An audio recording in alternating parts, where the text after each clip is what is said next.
Welcome to the 1000 Day Sober YouTube channel. My name is Lee Davy. I'm not an alcoholic. I refuse to be anonymous. I am someone that doesn't drink alcohol, and I spend every waking moment of my life helping other people to do the same. Like right now, I'm being a little bit quiet because I'm in the front room. It's like 9:30 at night. You might hear the TV in the background, and my daughter might scream down the stairs at any minute. But I'm a busy man these days, so I want to squeeze this in while I can, and I hope that it's of value for you.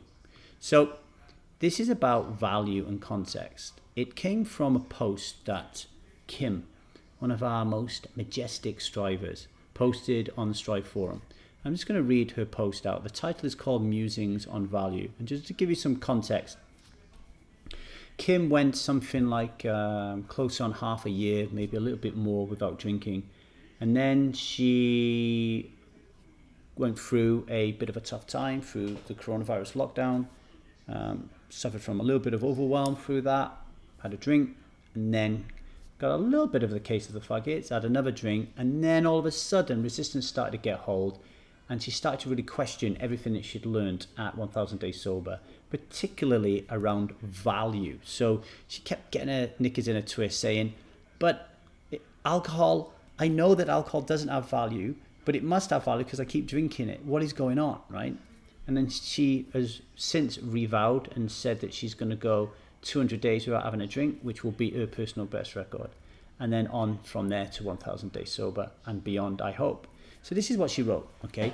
Hi, Strivers. As I was driving this morning for some reason, I was thinking about a book I was reading before bed last night, and the women were having a street party and sharing a bottle of champagne.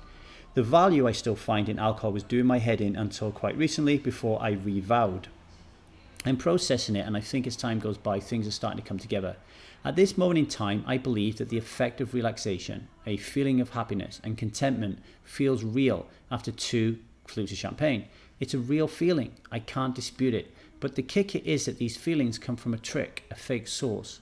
The relaxing, content and happy feeling of 2 glasses of champagne cannot be compared to the same feeling of, say, hopping into a warm bubble bath. One is a result of drinking an addictive substance, the other is completely natural. The con is when we believe both situations are normal and pleasurable and we can't see the discrepancy. But one comes at a massive cost and the other doesn't. That is the difference. The debilitating downside of using a drug to give us these feelings is unavoidable, and it gets worse and worse the more you use it. So this is where I've come to. There is value in feeling happy, content and relaxed, but there is definitely no value in drinking an addictive poison to get there. So I think that is a beautiful act of processing there by Kim, and that is what this is all about when it comes to our triggers. And so let's just understand and accept that when it comes to drinking alcohol, for example, the reason we do it is because we have a desire that turns into a compulsion to buy alcohol and drink it. And that process wouldn't exist if we didn't think there was some value in it, okay? So I don't drink alcohol, so there's no value for me in drinking alcohol. I don't feel there's any value whatsoever. It doesn't give me anything at all except for agony and pain, and that is not value to me. But Kim still thinks it gives some value, and she says, and she's quite open, that it gives her the value of relaxation, happiness, and contentment. But here's the thing that I want you to think about, Kim, and to let this land and to build this upon the great processing work that you've already done, right? And I want to talk about context. I don't think we can have the question of value without examining the context. And I'll tell you why, okay? You're saying that drinking 2 flutes of champagne provides you with the value of relaxation, happiness, and contentment. But if it was the champagne that provided you with the relaxation, happiness, and contentment, then every time you drank the champagne, or 2 flutes of it, irrespective of what circumstances it was, you would feel relaxed, happy, and content. But let's challenge that, right? In this instance, you're talking hypothetically about being at a party, there's a couple of women there drinking champagne, and then you join them by drinking champagne yourself and you feel relaxed, happy, and content, okay? But let's say you're at our 1000 Days Sober first ever global get-together, all right? And we're all together in some restaurant, and we're all eating our food and drinking our sparkling water, and you decide to order 2 flutes of champagne. In that context, are you going to be feeling relaxed? Are you going to be feeling happy? And are you going to be feeling content? I challenge you. I think the answer would be no. You would feel likely ashamed, guilty, a little bit odd. You would certainly feel like everybody is looking at you, and you wouldn't feel like you belonged as part of the tribe, right? So when you think of it like that, there's no way that drinking champagne in that context is going to provide you with value. But it should, because if drinking champagne provides us with value, it provides us with value in every time we drink champagne. What it shows me is, because the context is really important here, whether or not drinking champagne provides us value depends on the story we create about that value. Not the champagne, it's the story. So we are locked into this story here, Kim, that drinking champagne at a party with people is going to relax us, it is going to feel happy, and it's going to make us feel content. And the reason that is because we've drunk alcohol for 20 or 30 years. And because of that, we have this association, this story, that when we do that, it relaxes us, okay? Now, let's think about what I said when I said if you're drinking champagne at a 1,000 Day Sober reunion, you're going to feel humiliated, embarrassed, ashamed, etc., etc. Now, let's think about this scenario with the women drinking champagne.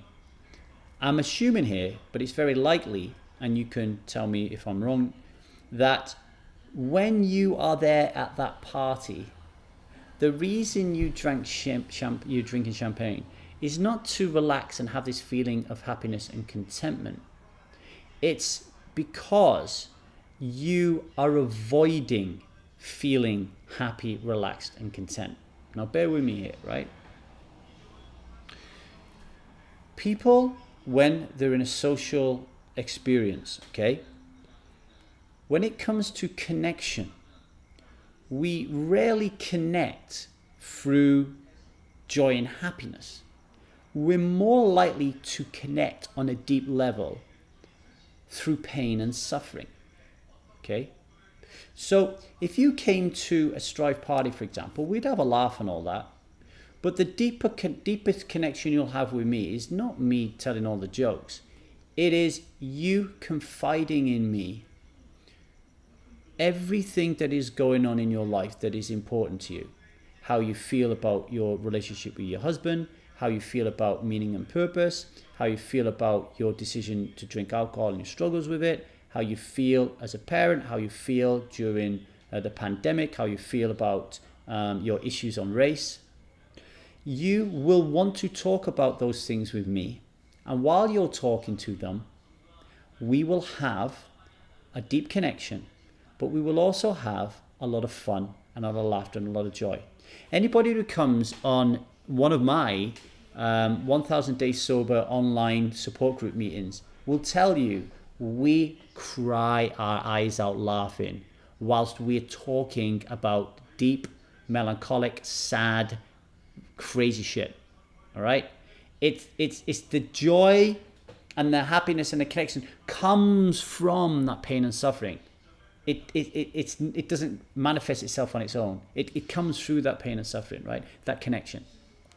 And because we had that connection, and because you trust us, and because you have created this story that we are all the same as you, it allows you to feel relaxed, happy, and content drinking sparkling water or pineapple juice or whatever it is, drinking nothing. You're just feeling happy and content and relaxed because you're around the people, right? But when you're in that party with people who you don't trust to be your fully relaxed, happy, and content self, to talk about the things that you really want to talk about, to really connect with these people, because you don't trust that, you start to feel humiliated, ashamed, embarrassed, the odd one out. Your status feels low, and that you're different to everybody else, and you're not normal because you're not drinking. So you're actually drinking because You don't want those feelings and those thoughts going around in your head. This is all addiction, is to get us away, get us out of our head. It's to shut up that noise, right? It's to shut up that noise. So what you're doing is you are saying to yourself, I cannot be myself with these people. I cannot relax. I cannot be happy, and I cannot be content with these people. I'm in the wrong place. But what do? The best thing I could do right now is fit in until it's time to leave. All you want to do in that moment is get home.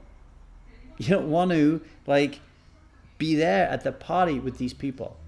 Okay, because if you really truly wanted to be there, then you would really truly feel like you could talk about anything with these people, right? You would be able to handle it. You wouldn't want to drink alcohol, because you would feel confident and courageous and brave and totally in love with the power of you and who you are, and your raw authenticity would shine through.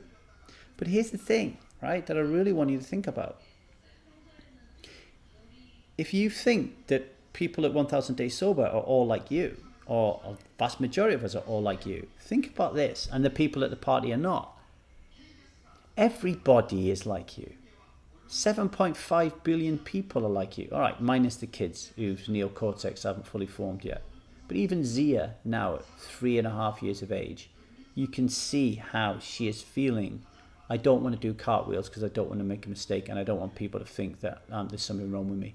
I don't want to read this book and get this word wrong because I don't want people to think there's something wrong with me. 3 years of age. It's part of the human condition, right? So you thinking that you cannot connect with these people because they're not like you need to step out of that and challenge yourself. You need to do that because they are like you.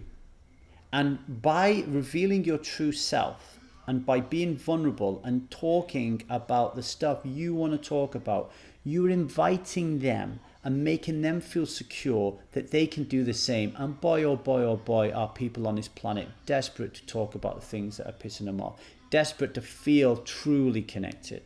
They don't want to connect with you with champagne flutes.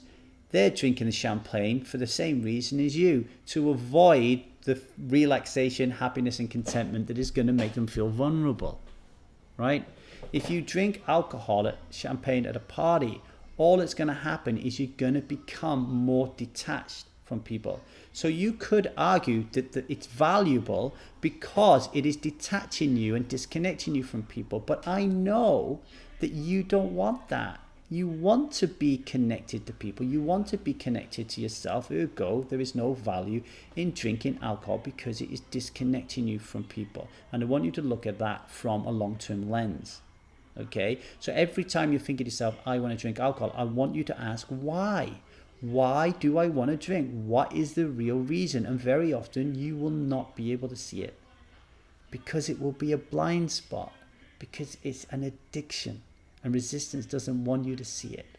And that's why you write these posts. That's why you post in triggers. That's why you're brave and you keep having these conversations, okay? I hope that helps, just to support the good work that you've already done. I really hope it helps. And the next time you feel triggered, to go through this process and ask yourself, what is really going on here? Or ask somebody to point out your blind spots. An ambassador, a coach, or someone with a lot of time behind them who have gone through these experiences. If you've got any questions, Kim, or anybody else, just leave them below. Thanks for listening.